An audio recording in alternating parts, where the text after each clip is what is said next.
नमस्कार मित्रों, मैं हूं आचार्य अंकित नौटियाल। स्वागत है आपका हमारे YouTube चैनल धर्मशास्त्र में। जैसे कि आप जानते हैं कि हम इस चैनल के माध्यम से धर्म से संबंधित जानकारियां लाते रहते हैं। तो आज हम जानेंगे कि पंचगव्य क्या होता है, पंचगव्य किसे कहते हैं, पंचगव्य कैसे बनाया जाता है, पंचगव्य किस किस को पीना चाहिए और कब कब हमें पंचगव्य पीना चाहिए, क्या है पंचगव्य का महत्व, शास्त्र इस पर क्या कहते हैं, इस पर आज हम विशेष चर्चा करेंगे।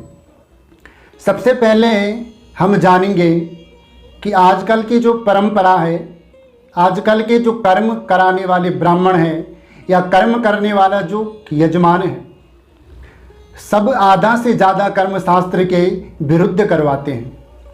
और शास्त्र के विरुद्ध जो कर्म कराता है उन करने वाले को फल प्राप्त होता है और ना ही कराने वाले को फल की प्राप्ति होती है।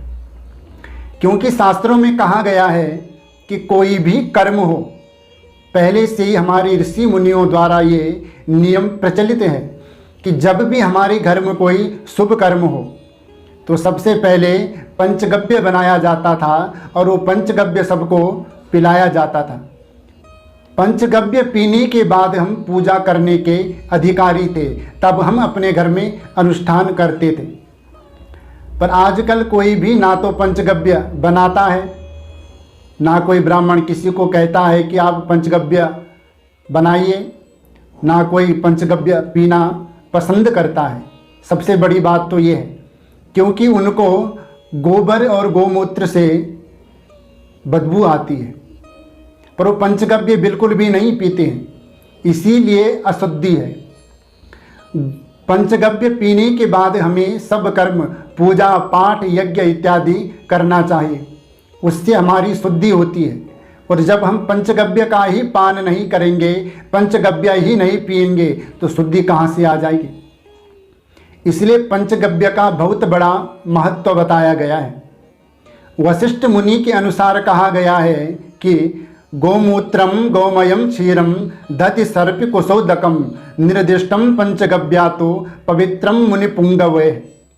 गोमूत्र, गोबर, दही, दूध, कुशोदक, दर्भ वाला जल, दर्भ से अभिमंत्रित किया हुआ जल, ये पंचगव्य श्रेष्ठ और उत्तम माना गया है। दर्भ किसे कहते हैं? कुशा को।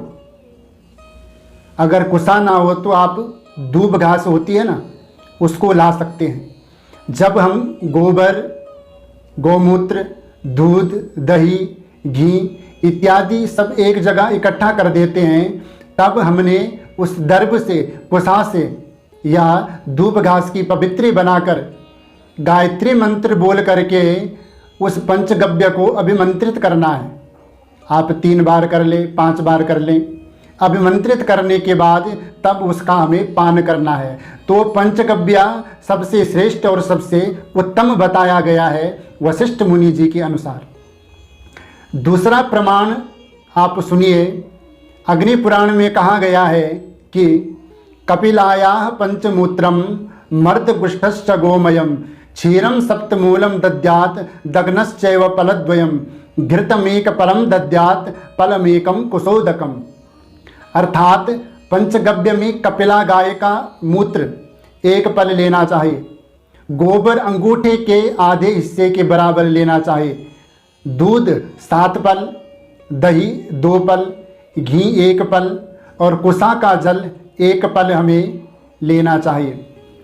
इनका मिश्रण करते समय, मिश्रण अर्थात जब हम इन सब चीज़ों को एक पात्र में रखने के बाद इनको मिलाएंगे तो मिलाते समय आपने गायत्री मंत्र का उच्चारण करना है। और गायत्री मंत्र कभी भी खुले में नहीं बोला जाता है, केवल मुंह के अंदर ही बोलना चाहिए। तो गायत्री मंत्र का उच्चारण करते हुए आप उस पंचगव्य को अभिमंत्रित करें। वैसे तो इन सब चीज़ों को गोबर, गोमूत्र, दूध, दही, घी इत्यादि मिलाने का अलग अलग मंत्र होते हैं। पर यदि आपको वो अलग अलग मंत्र नहीं आते हैं तो आप गायत्री मंत्र बोल करके पंचगव्य का मिश्रण कर सकते हैं। ये सबसे श्रेष्ठ और सबसे उत्तम माना गया है। अब कई लोग यहाँ पर तर्क करेंगे, क्योंकि कई लोग जड़ बुद्धि वाले हो जाते हैं।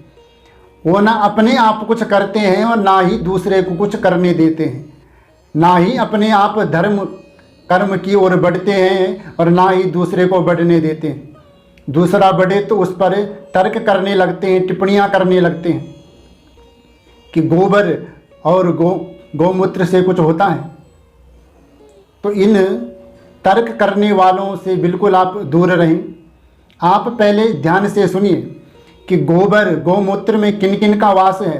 जो जो चीज़ें हमने पंचगव्य में प्रयोग किया है उनमें किस किस देवता का वास है।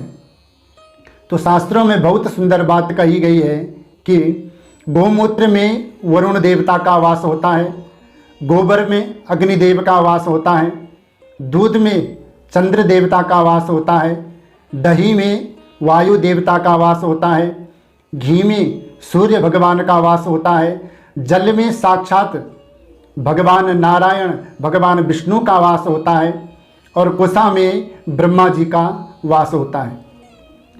वैसे कुशा में 3 देवताओं का वास होता है, ब्रह्मा विष्णु महेश। कुशा का क्या महत्व है, कुशा की महिमा क्या है, उस पर भी मैंने एक वीडियो बनाई है।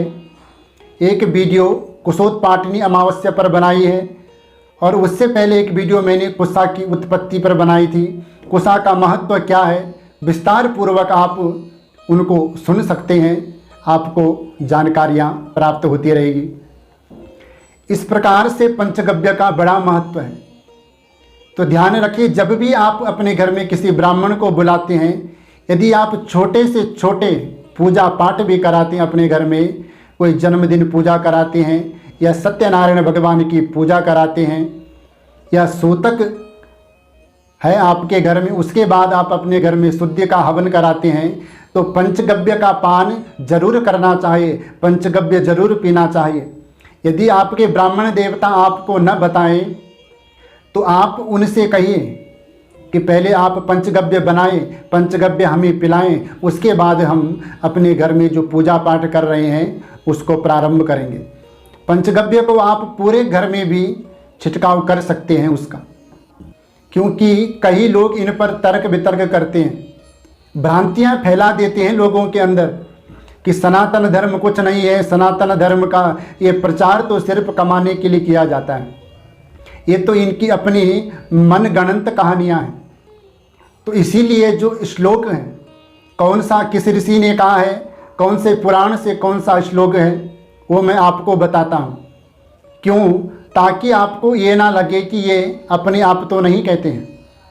मैं जो भी बताने का प्रयास करता हूँ आप लोगों को, वो शास्त्र के अनुसार ही आप लोगों को बताता हूँ, ताकि आपके मन में जो शंका है, आपको जो भ्रांतियाँ फैलाई जा रही है आपके मन में, उन भ्रांतियों से आप बिल्कुल दूर रहें, उन भ्रांतियों पर आप बिल्कुल भी विश्वास न करें। इसलिए जिस प्रकार से मैंने आपको बताया पंचगव्य क्या है, पंचगव्य हर कोई पी सकता है, हर कर्म में पंचगव्य पीना चाहिए और कोई भी पंचगव्य पी सकता है, ऐसा नहीं है कि कोई नहीं पी सकता है। इसलिए आपकी समझ में अच्छे से आ गया होगा। तो आज के लिए इतना ही। हमारे द्वारा दी गई जानकारी आपको पसंद आए तो हमारे चैनल को सब्सक्राइब करें, वीडियो को शेयर करें, लाइक करें, कमेंट करके ज़रूर बताएं आगे आपको किस प्रकार की जानकारी चाहिए। और जो भी आपके प्रश्न हो, जन्म कुंडली से संबंधित हो, तो आप अपनी डेट ऑफ बर्थ, जन्म स्थान और जहां आपका जन्म हुआ वो आप भेज दीजिए और आपके प्रश्नों के अनुसार आपका उत्तर आपको प्राप्त जरूर हो जाएगा। तब तक के लिए जय जय श्री राधे श्याम।